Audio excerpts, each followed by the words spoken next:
Everyone, তোমরা সবাই কেমন আছো? আশা করি অনেক ভালো আছো আর আমিও বেশ ভালো আছি। তো চলো আজকের ভিডিওটা আমি এখন থেকেই শুরু করছি। আর এখন ঘড়িতে বাজে প্রায় তোমার কয়টা, 9:45 এরকম বাজে হয়তো। আর আজকে আমার শাশুড়ি মা গেছে আবার দাঁত তোলার ওখানে, কারণ বলেইছিলাম তোমাদেরকে, এর আগের দিন ব্লগে দেখিয়েছিলাম যে আমার শাশুড়ি মা দাঁত তুলতে গিয়েছিলো, কিন্তু কারণ সেদিনকে যেহেতু সুগারের রিপোর্ট করেছিল আর থাইরয়েড রিপোর্টটা করা হয়নি, তার জন্য আবার ডেট দিয়েছিল আজকে থাইরয়েড রিপোর্টটা করে নিয়ে আসতে। তা আজকে শাশুড়িমা থাইরয়েড রিপোর্টটা করে নিয়ে যাবে।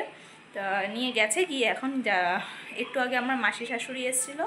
তা মাসি শাশুড়ি আর আমার শাশুড়িমা একবারে এখান দিয়ে খাওয়া দাওয়া করে এখন একবারে বেরালো। তাই শাশুড়িমা যেহেতু যাবে তার জন্য সকালবেলাই আজ ভাত ঠাত হয়ে গেছে। আর আমার হাজব্যান্ডও চলে গেছে ডিউটিতে, আর আমি আর আমার মেয়েই আছি বাড়িতে খালি। তা এখন আমি মার ওদিকে তোমার ভাত করা হয়ে গেছে, পুঁই শাক রান্না করা হয়ে গেছে, আর আমি এখন শুরু করব হচ্ছে আমাদের ডিমের ঝোল আর আমার মেয়ের ডিমের ঝোল। তো ঠিক আছে, চলো আজকের ভিডিওটা আমি এখন এখান থেকেই শুরু করছি তোমাদের সাথে। তা দেখো, তার আগে আমি ভিডিওটা শুরু করার আগে দেখাই আমার মেয়ে এখন কি করছে। আর এখন দেখো এখানে আমার মেয়ে এখন খেলা করছে। এই দেখো এখানে চারদিকে রান্নাবাটি ছড়িয়ে রেখে দিয়েছে, আর ওখানে আমি ফোন চালিয়ে দিয়েছি, কারণ যেহেতু একা একা থাকবে, তা যেহেতু একা একা সেরকমভাবে থাকতে পারবে না, কিছুক্ষণ বাদে বাদে কান্না করবে, আর আমার ওদিকে রান্না করতে দেরি হয়ে যাবে। জন্য ওকে এখন আমি এখানে খেলনা দিয়ে বসিয়ে দিয়েছি আর ফোনটা দিয়ে দিয়েছি, যাতে ও মানে সেরকমভাবে আমাকে এখন বিরক্ত না করে। কারণ আমি এদিকে এখন ঝটপট করে রান্না করে নিই, আর রান্নার পরও আরও বাসি কাজ তো সব হয়ে গেছে, রান্নার পর আরও অনেক কাজ রয়েছে আমার এখনও। কারণ এখানে বাসন টাসন গুছাতে হবে, আর রান্নার সবজি কাটতে হবে, তারপর তোমার ওখানে রান্না বসিয়ে দিতে হবে। আর প্রায় আমি চেষ্টা করবো, এখন প্রায় বাজে 10টা, আর আমি 11টার মধ্যে রান্নাটা কমপ্লিট করে নেওয়ার চেষ্টা করব। কারণ 11টায় জল আসলে পরে আমি তাহলে কি সমস্ত বাসন টাসন একবারে ধুয়ে নিয়ে পরিষ্কার করে দিলে পরে ওদিকে আমি মেয়েকে স্নান টান করাবো। তার জন্য আমি একটু তাড়াতাড়ি করবো এখন। তো ঠিক আছে, চলো তোমরা দেখতে থাকো। আর তারপরে দেখো আমি এখন আর সবজি কাটার সময় কোনো রকম ভিডিও করতে পারিনি, যেহেতু মেয়ে একা ছিল, তাই জন্য তাড়াতাড়ি করে আমি সবজিগুলো কেটে নিয়েছিলাম। আর এখানে দেখো আমার এখন সবজিগুলো কেটে ধুয়ে রাখা হয়ে গেছে। ওদিকে মেয়ের সবজি, আমাদের ডিমের ঝোলে কাঁকরোল পটল আলু, আর ওদিকে ডিমগুলোকে ছাড়িয়ে আমি নুন হলুদ মাখিয়ে রেখেছি। আর এখানে মেয়ের ডিমের ঝোলের জন্য এখানে মশলাটা একটু আগে করে নেব। তাই এখানে মশলার মধ্যে দিয়েছে হচ্ছে আদা, রসুন আর পেঁয়াজ, লঙ্কা দিই না। তা আমি এখন মেয়ের মশলাটা আগে তৈরি করে নিয়েছি, কারণ এরপরে যখন আমাদের মশলাটা দেবো, এখানে ঝালটা যেহেতু হবে লঙ্কা দিয়ে বাটবো, তাই জন্য আমি এখন পরিষ্কার মিক্সিতে আগে মেয়েরটা করে নিলাম। আর এখানে মেয়ের ডিমটা আগে ভেজে নিয়ে রেখে দেবো আমি, তারপরে আমি আমাদের ডিমটা পরে ভাজবো। তাই এখানে দেখো আমি মেয়ের ডিমটা ভাজা বসিয়েও দিয়েছি, আর এখানে আমি ডিমটা ভাজতে বসিয়ে দিয়েছি। আর তোমাদেরকে যে বললাম যে আমার শাশুড়ি মা গেছিলো হচ্ছে দাঁতের ওখানে, তা ওখানে গিয়ে তোমার 2 দিন করে ওখানে গিয়ে ঘুরে আসতে হলো। তা আজকে আমরা ভেবেছিলাম হয়তো শিওর হয়ে যাবে ওখানে দাঁতটা তোলা, কিন্তু ওখানে প্রথম দিন যখন গেছিলো তখন বলেছিল যে এক্সরে করে নিয়েছিল তারা। তার এক্সরে করে নেওয়ার পরে ওরা বলেছিল যে পরের দিন আসতে থাইরয়েডের রিপোর্ট করে, কারণ যেহেতু সেদিনকে থাইরয়েডের রিপোর্ট করা হয়নি, তোমাদেরকে এর আগের ব্লগে বলেছিলাম আমি। তা আজকে আবার থাইরয়েডের রিপোর্ট করে যখন নিয়ে গেছিলো, তো আজকেও দাঁতটা তোলা হয়নি। তা হঠাৎই মা দেখি, আমি রান্না করছিলাম, রান্না করতে করতে দেখি হঠাৎই মা চলে এসছে। তা আমি তো অবাক হয়ে গেছি, কী হলো চলে এসছে। তখন মা এসে বলছে এরকম ব্যাপার, তো দাঁতটা তোলা হয়নি। তা তখন আমি এদিকে অর্ধেক রান্না হয়েছে আমার সবে। তা তারপরে এসে মা দেখার পর বললো যে ঠিক আছে, তাহলে তুমি এদিকে রান্নাটা করতে থাকো, রান্নাটা সেরে নাও, আর আমি ওদিকে তোমার সমস্ত বাসনগুলো মেজে দিচ্ছি। তাই আমার শাশুড়ি মা আসার পর আমাকে সমস্ত বাসনগুলো ধুয়ে দিল, আর আমি এদিকে তাড়াতাড়ি করে রান্নাটা করে নিচ্ছিলাম। আর তারপর আমাদের দুজন মিলে করাতে তাড়াতাড়ি হয়ে গেছিলো, কারণ ওদিকে আবার মেয়ে আমার একা একা ছিল। আর আজকে জানো তো যেরকম ও চুপচাপ ছিল, আমাকে কোনো ডিস্টার্ব করেনি। আর আজকে ও থেকেই এসে বলছিল যে মা ওখানে চলো, বারবার করে রান্না করতে করতে আসছিলো। তাই জন্য আর একটু বেশি তাড়াহুড়ো করছিলাম রান্নাটা করার সময়। তা এখানে দেখো আমার রান্নার এখানে আমি আমার মেয়ের ডিমের ঝোলটাও এখানে এখন বসিয়ে দেবো, আর আমাদের ডিমের ঝোলটার পটল আলুগুলো ভেজে এখন ঢাকা দিয়ে রেখে দিয়েছি একটু নুন দিয়ে, যাতে ওইগুলো একটুখানি সিদ্ধ ভেতর দিকটা নরম হয়ে যায়। তাই এখানে আমি এখন মেয়ের ডিমের ঝোলটা বসিয়ে দিচ্ছি। তা দেখো এখানে আমি ওর ডিমের ঝোল বসিয়ে সবজিগুলোকে হালকা একটু নেড়ে চেড়ে দিয়ে মশলাটা দিয়ে দিলাম। দাঁড়াও,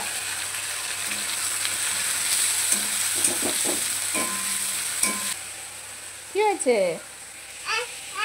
খুলে গেছে, দাও লাগিয়ে দিই আমি। আর তারপর তোমরা তো দেখতেই পেলে যে আমার মেয়ে, আমি যখন রান্না করছিলাম আমার মেয়ে গিয়ে ওখানে বায়না করছিল, তাই ওকে একটুখানি আমি ঘরে বসিয়ে এখানে মিষ্টি দিয়ে গেলাম। বাড়িতে মিষ্টি ছিল ওই রাখা, ওটাই আমি দিয়ে গেছিলাম ওকে খাওয়ার জন্য। আর ওকে দিয়ে আমি আবার রান্নার এখানে চলে এসেছি। ওদিকে মেয়ের মাছের ঝোলটাও কষানো হয়ে গেছে, একটু পরে জল দিয়ে দেবো। আর এখানে ওই আমার পটল আলু কাঁকরোলগুলো একটু ভাজা ভাজা হয়ে এসছে। আমি এখানে এখন মশলাটা দিয়ে এটাও কষিয়ে নেব একবারে। তা কষিয়ে আমি একবারে ডিমগুলো দিয়ে এখানে আবারও একটু ভালো করে কষিয়ে নেব। আর তারপর আমি আস্তে আস্তে এটার মধ্যে জল দিয়ে দেব। আর এখন দেখো আমি জল দিয়ে দিচ্ছি, তা এটা একটু হালকা ফুটলে পরে আমি নামিয়ে দেব। তা ওদিকে মেয়ের ডিমের ঝোলও আমার জল দেওয়া হয়ে গেছে, ওটা প্রায় ফুটছে এখন। তা এখন ওইদিকে আমার দুটো রান্নাই প্রায় কমপ্লিট। আজ যেহেতু বেশি কিছু রান্না করা হয়নি তার জন্য অল্পের ওপরেই করা হয়েছে। এই দেখো এখন আমি রান্না করতে করতে হঠাৎ আমার মেয়ে এখন আমাকে দেখে আর থাকবে না বলে এখন আমার কোলে উঠেছে, তাই তো।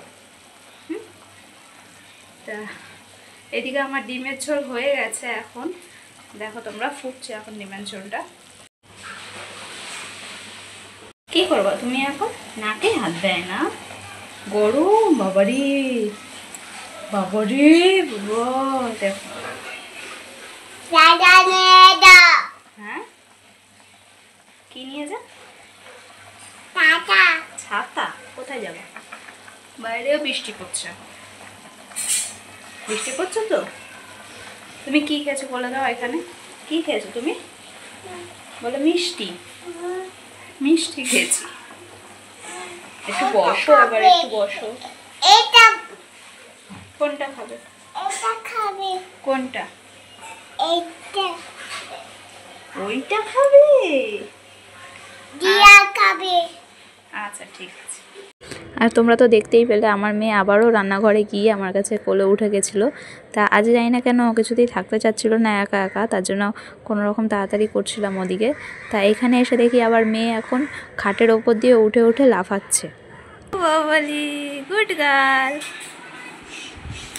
হাততালি হাততালি হাততালি। আর ওঠে না জানলায়,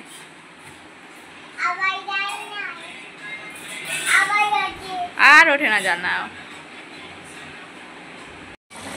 আর তোমরা তো দেখতেই পেলে আমার মেয়ে ওদিকে এখন খাটের ওপরে উঠে দাঁড়িয়ে আছে জানলার সামনে। আর এদিকে আমার রান্নাও প্রায় হয়ে এসছে, এই যে ডিমের ঝোল। আর এখন দেখো আমি দুটো তরকারি নামিয়েই ঢেকে রেখে দিয়েছি। এটা হচ্ছে আমাদের ডিমের ঝোল, আর এটা হচ্ছে আমার মেয়ের ডিমের ঝোল। ওটা শুধু একটু ঝাল কম, এছাড়া সবই একই রকম। আর এটা সকালবেলা আমার শাশুড়ি মা রান্না করে গেছিলো হচ্ছে পুঁই শাকটা। আর এখানে ভাত। ঠিক আছে চলো আমি তাড়াতাড়ি গ্যাসটা মুছে নিই আগে। আর দেখো এখন আমার সমস্ত রান্না প্রায় কমপ্লিট, এখন প্রায় 11:30 বেজে গেছে। আমি ভেবেছিলাম 11টার মধ্যে মানে সমস্ত রান্নাবান্না কমপ্লিট করে নেবো, তো কিন্তু একার হাতে তো করতে করতে আমার প্রায় 11:30 বেজে গেছে। তা এখন অনেকটাই দেরি হয়ে গেছে, আমার এখন রান্নাবান্না সারা হয়ে গেছে সমস্ত। আর এখন আমি এখানে গ্যাসটা মুছবো, গ্যাসটা মুছে তারপর মেখে যাবো, স্নান টান করাবো। তারপর আমি নিজেও একটু ভাবছি যে মাথাটা একটু ঘষবো, কারণ মানে মনে হচ্ছে 2-3 দিন হয়ে গেছে ঘষি না সেরকম বাতে, মাথাটা আমার হচ্ছে সেরকম ভার ভার লাগছে, একটুখানি ঘষে নেবো মাথাটা। আর ওদিকে জানো তো আমার রান্না হওয়ার পর মানে আগে যেহেতু শাশুড়ি মা চলে এসেছিলো, তার জন্য মানে রান্না হওয়ার পরপরই মা অনেক বাসন হয়েছিল ওগুলো মেজে রেখে দিয়েছিল। আর ওদিকে ঠাকুরের বাসনটাও মেজে রেখে দিয়েছিলো বলে আমার অনেকটা কাজ কমে গেছিলো ওদিকে। তা এখন শুধু আমার এখানে রান্নার পরে আমি গ্যাসটা মুছে নিলেই আমার হয়ে যাবে, তারপর আমি মেয়েকে স্নানটা করিয়ে নেব। আর তোমরা জানো তো আমার মেয়ের বয়স এখন প্রায় 2.5 বছর হতে চললো, আর ও কিন্তু এখনও কোনো রকম দানা খাওয়ার খেতে পারে না। দানা বলতে ও একদম মানে শুকনো করে যেরকম একটু আমরা বড়রা যেরকম খাই সেরকমভাবে এখনও খেতে পারে না। ওকে এখনও ভালো করে আমি ভাত চটকিয়ে ভালো করে তার উপর একটু ঝোল করে ওরকমভাবে আমি ওকে দিই। আগে যেটা আমি ছেঁকে দিতাম এখন সেটা আমি করি না, তা এখন ওরকমভাবে দিই। কিন্তু মানে এখন এই বয়সে যে একটু দানা খাবে সেটা এখন খেতে পারে না এখনও। ও একটুখানি বেশি হলে পরে তো সেটা বমি করে ফেলে দেয়। আর জানি না এটা কেন হয়, মানে এটা কি এই বয়সে স্বাভাবিক কিনা তাও আমি সেরকমভাবে জানি না। তা তোমাদের যদি কারোর সন্তানের সাথে এরকমটা হয়ে থাকে সেটা আমাকে প্লিজ কমেন্ট করে জানিও। তো যাই হোক দেখো এখানে আমার তোমাদের সাথে কথা বলতে বলতে প্রায় গ্যাস মোছা হয়ে গেছে। আর এখন যাব আমি আমার মেয়েকে স্নান করাতে। তো দেখো আমার মেয়ে স্নান হয়ে গেছে, এখন আমি গ্যাস মোছার পর মেয়েকে স্নান করে দিয়েছি। এখন ওর ড্রেসটা চেঞ্জ করে দিই। এদিকে আসো, খুলে যাচ্ছে শাড়ি। আর তারপর দেখো আমি আমার মেয়েকে স্নান করানোর পর কোনো রকম ভিডিও নিতে পারিনি। তা এখন হয়ে গেছে বিকাল, আর এখন আমি একটু এসেছিলাম ছাদে। আর ছাদে আসার পর দেখি আমি চারদিকটা পুরো মেঘলা হয়ে রয়েছে, তা দেখতে বেশ ভালোই লাগছিলো। তো কিছুক্ষণ টাইম আমি স্পেন্ড করলাম ছাদের মধ্যে। এই দেখো আমরা সন্ধ্যাবেলা এখন আমরা সবাই মিলে গল্প করছিলাম, আর হঠাৎ করেই আমার মা ওরা এসছে। তা দেখো আমার মেয়ে তো প্রচণ্ড পরিমাণে খুশি, আর এই দেখো ওরা এখন খেলা করছে। আমার মেয়ে কতটা মজা পেয়েছে ওদেরকে দেখে, সারাক্ষণ বাড়িতে নিনি করতে থাকে, এখন নিনিকে দেখে প্রচণ্ড আনন্দ পেয়েছে। আর এখন ওরা খেলনাবাটি নিয়ে এসছে, এখন খেলা করছে। ছোট দাকা ব্যাগে বাজার করে নিয়ে আইনি। হাই কি এটা বলো ব্যাগ, বলো ব্যাগ ওর বাজারে যা। মামা বম্মাকে দাও, তুমি চা খাও। তুমি খাবে না? হাততালি হাততালি। এখন যেহেতু আমার মা ওরা হঠাৎ করে চলে এসছে, সেরকম আমরা জানতাম না, তাই এখন বরকে বলেছিলাম একটু ওদের জন্য চাউমিন নিয়ে আসতে। তো এখন আমার বরকে একটু চাউমিন নিয়ে আসছে, তো এখন সেটা আমি আগে বেড়ে তো এখন আমি ওদেরকে দেবো।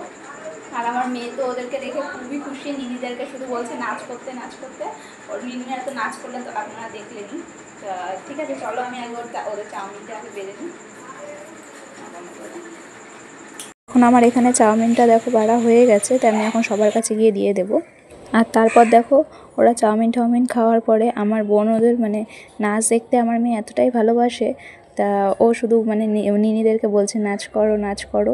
তা এখন ওর নিনিরা ওর জন্য ওকে নাচ করে দেখাচ্ছিল।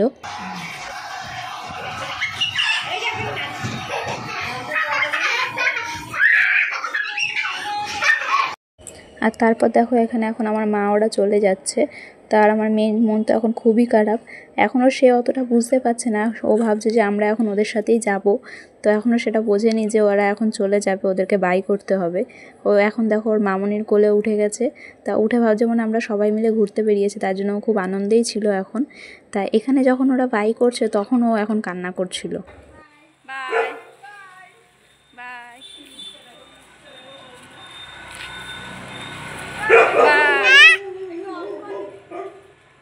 তো ঠিক আছে বন্ধুরা, আমি এই ভিডিওটা এখানেই শেষ করছি, আর খুব বেশি বড় করছি না। আবারও দেখা হবে একটা নতুন ভিডিওর সাথে। ততদিন পর্যন্ত আপনারা ভালো থাকবেন, সুস্থ থাকবেন। আর ভিডিওটা যদি ভালো লেগে থাকে অবশ্যই এটা লাইক, কমেন্ট আর একটা সাবস্ক্রাইব করে দেবেন।